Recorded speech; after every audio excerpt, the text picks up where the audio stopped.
tere, minu nimi on Epp-Maria ja ma olen maalikunstnik. Mul paluti vaadata filmi Alasti muusa, mis on prantsuse film ja pühendatud või tähendab näitab Pierre Bonnari, prantsuse maalikunstniku elu. Kuna film on nagu põhiolemuselt tegeleb ainult tema eluga või võiks öelda tema niisuguse kolmikdraamaga ja annab väga vähe pilti sellest, et milline maalikunstnik ta oli, siis paluti mul teha selline väike tutvustus meie rahvale ja vaatajale, et kes see maalikunstnik siis tegelikult oli. No minul on ta olnud üks lemmikkunstnikke juba lapsepõlvest saati ja ma tutvusin temaga läbi oma isa, et mu isa, maalikunstnik Luulik Kokamägi, oli tema avastanud juba varakult ja ta oli Luulikul väga suur lemmik. Ja aastal 1980 siis ma olin teise või kolmanda kursuse üliõpilane Erkis ja siis ma mõtlesin, et mida isale sünnipäevaks kinkida ja ostsin siis raamatupoest Ime küll, Vene ajal oli saadav Pierre Bonnarist väga põhjalik ja ilus raamat. Et selle ma siis täna võtsingi appi, et teile natuke tutvustada ja näidata siis maale, küll reprode pealt ja mitte väga kvaliteetselt, aga ikkagi te saate aimu, et mida see mees nagu tegi, sest filmist see välja ei tule, et kahjuks kuni filmi lõpuni ma ootasin, et näidatakse ikkagi originaalmaale ka, aga neid ei näidatud, et olid vaid kaadrid, kuidas näitlejad siis kuidagi imiteerisid maalimist ja mingid poolikud väiksed fragmendid, et sa võisid ära tunda, et mis maal sellest siis sündis. Aga nagu pilti nagu kunstnikust ta ei andnud. Noh, nähtavasti see ei olnudki taotlus, sest prantslastele ta on ikkagi väga suur nimi, suur kunstnik ja nemad teavad seda tausta, aga meie teame seda nagu vähem, et kuigi tema kaasaegsed olid väga kuulsad impressionistid nagu Renoir, Claude Monet, siis ta oli tuttav Lautrec'iga, et kõik see oli niisugune võimas ajastu nagu Prantsuse kultuuris, kus tõusid esile sellised nimed, kes on tänapäevani nagu Prantsuse kultuuri sümbolid. Ja tema olid ka nende hulgas ja väga hinnatud, aga samas väljapool või nagu meie regioonis vähe tuntud. Et ma annan siis väikese sellise põhja nagu alla, et mis ajast me räägime. Ta sündis 1867 Pariisi äärelinnas ja küllaltki jõukas perekonnas, nii et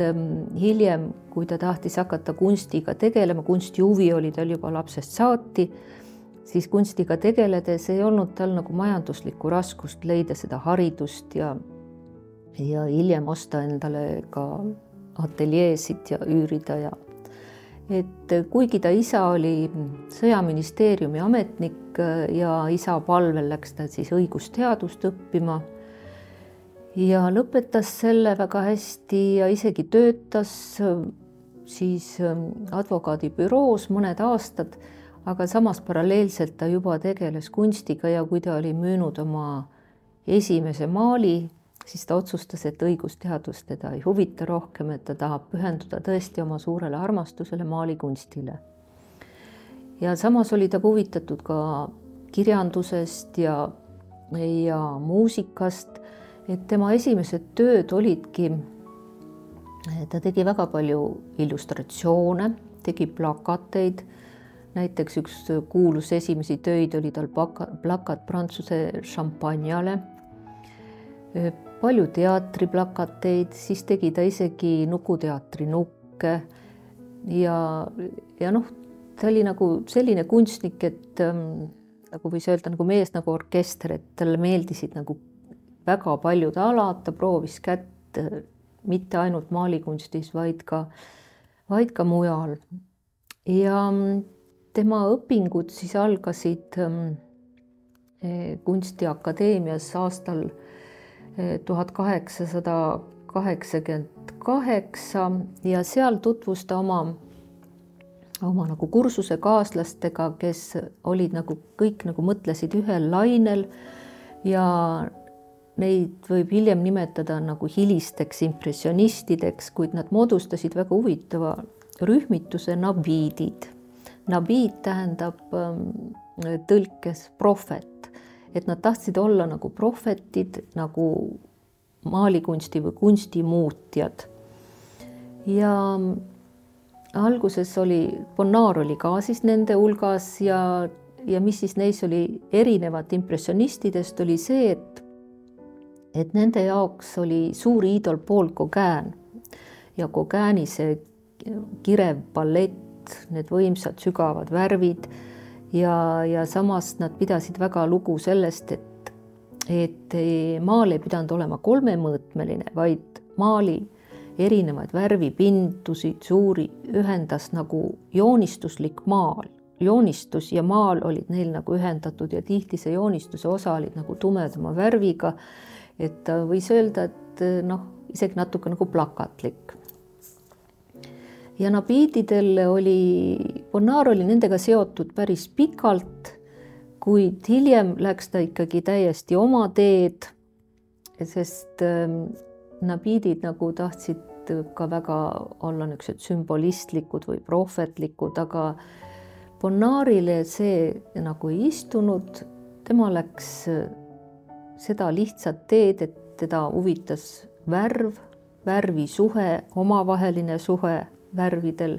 ja lihtsad igapäevaelu stseenid. Bonnard oli juba eluajal jõukas kunstnik ja ta pere ka teda toetas, nii et ta sai endale lubada mitut ateljeed ja mitut villat, nii et ta 25. aastal siis, kui ta abiellub Martega, ostabki Cannes'i lähedale endale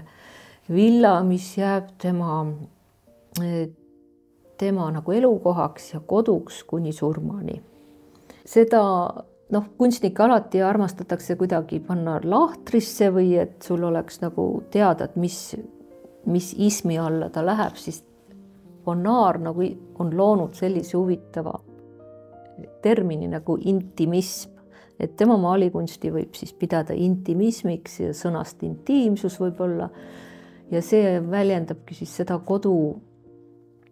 koduarmastust ja kõik motiivid leidis ta enda lähedalt. Ja tema ei maalinud kunagi nagu natuurist,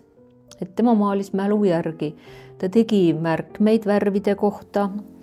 ja hiljem siis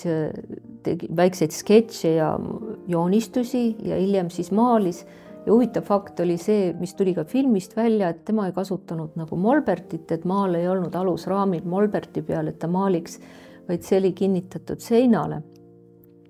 knopkadega ja et tema maalis väga niimoodi huvitavalt, et järelikult see tõmmati siis hiljem alusraamile see pilt. Ja värv oli tema jaoks nii oluline, et isegi kui ta avastas nagu mingil hetkel uue värvisegu või harmoonia, siis on teada fakt, et ta isegi oma eelmisi või vanemaid töid tahtis üle maalida. Et on teada isegi naljakas fakt, et ta muuseumis juba, kus ta tööd nagu rippusid, siis ta palus sõbral, et muuseumi valvuri tähelepanu natuke hajutada, et ta saaks ruttu lisada selle värvi oma vanale maalile. Et see on päris huvitav. Ja aga jutuks, eks ole, kui me pilte ei vaata, siis me ei maksa mu jutt midagi, et võib-olla siis ma avan selle vana raamatu, see on tegelikult 44 aastat tagasi välja antud, aga väga põhjalik raamat, see, mis ma oma isale siis kinkisin sünnipäevaks. Et hakkame siis natukene vaatama seda, et millest ma olen nagu rääkinud. Võib-olla esimeseks on üks tore foto temast endast, et siis on vaatajatel nagu huvitav näha, et milline siis see härra Pierre Bonnard siis tegelikult välja nägi. Ja Martest siin raamatus fotot ei ole, kuid tema on paljudel maalidel, nii et siis me saame natuke vaadata neid maale. Ja kui ma mainisin, et ta tegi palju ka illustratsioone või illustratiivseid asju, siis on siin üks huvitav, üks esimesi töid tal niisugune sirm, see koosneb 4 osast, need on nagu tegelikult 4 maali, aga seda siis kasutati nagu interjööri kujunduses sirmina. Et siin on ka siuksed väga palju tegelasi, on tal alati koerad, ka kassid on tal siin maalidel tihti. Ja muidugi siis naisfiguurid, mille muusaks siis see Marte oli ja siis ka see Rene. Et illustreerida siis seda juttu, et ta oli väga kodukeskne või armastas selliseid intiimseid, toredaid kodustseene, on maal päris varajasest perioodist tal 1902, kus ta on oma vanaema villas ja siis kogu siis suguvõsa on siin peal ja paljud koerad siin sõeluvad laual ja väike kass siin mõnuleb keras ja selline mõnus idüll, et seda kõike lõuendile panna, et see on minu arust täiesti geniaalne, sest sa lähed selle pildi sisse ja tunned ennast ka nagu osalisena siin mõnusas Lõuna-Prantsusmaa aias ja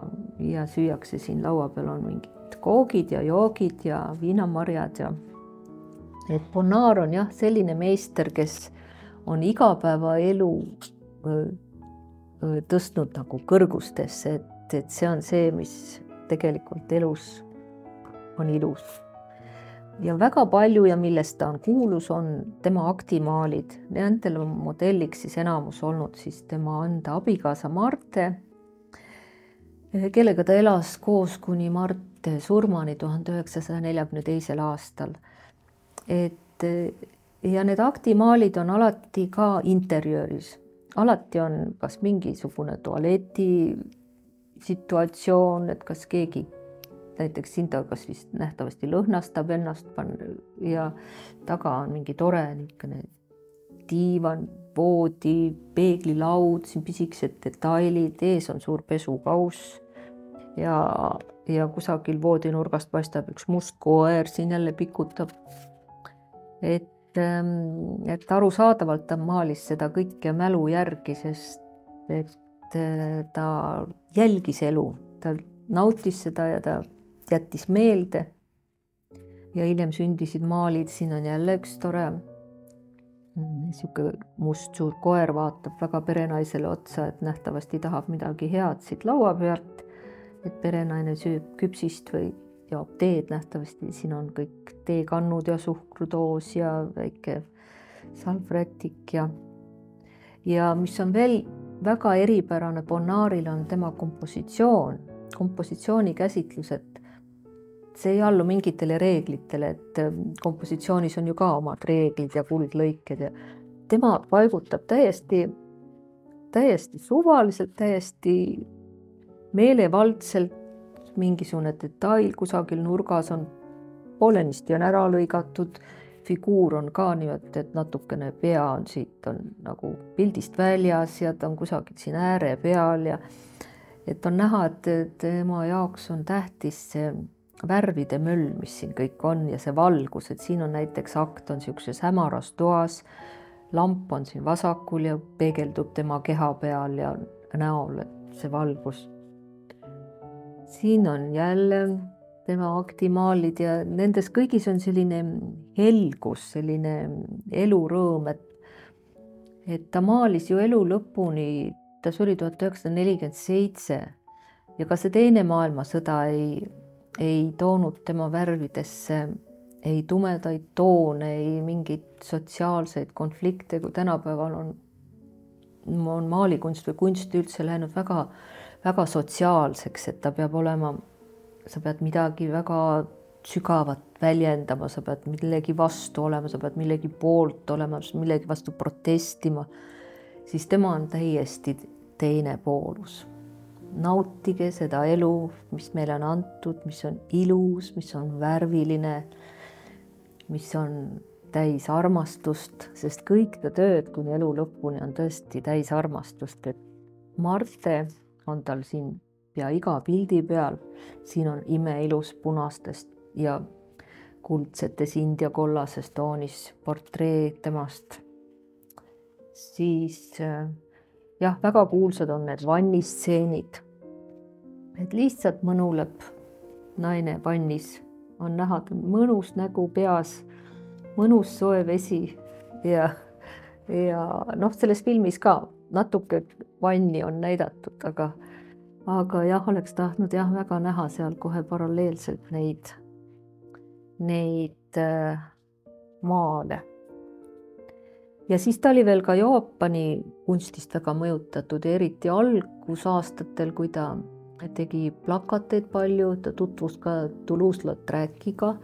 Minu meelest emba-kumba on teineteist isegi mõjutanud, et tema algustöö, need plakatitööd on väga Lautrec'i plakatitega sarnased. Nii et jah,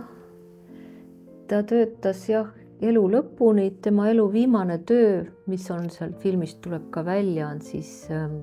mandlipuu, õitsev mandlipuu, mille tal siis maalis paar nädalat enne oma surma. Et ta oli jah, elujaatav, elurõõmus, värvide pillerkaares ja suurepärane kunstnik, et minul on ta jah, üks lemmik. Et ma loodan, kui te olete selle filmi ära vaadanud, tekib teil ka huvi tema vastu rohkem guugeldada, raamatuid vaadata, sest et filmist jah, see värvide pillerkaar päris välja ei tule, mis ta maalis, aga samas on antud väga ilusti see keskkond, see soojas toonis, need villad ja kodud, mis ta lõi ja kus ta elas ja tema sõpruskond ka, nii et see on natuke aimatav seal, aga kui te jah, pärast vaatate nagu tema elu ja loomingut, siis te saate aru, kui suurepärane kunstnik on Pierre Bonnard.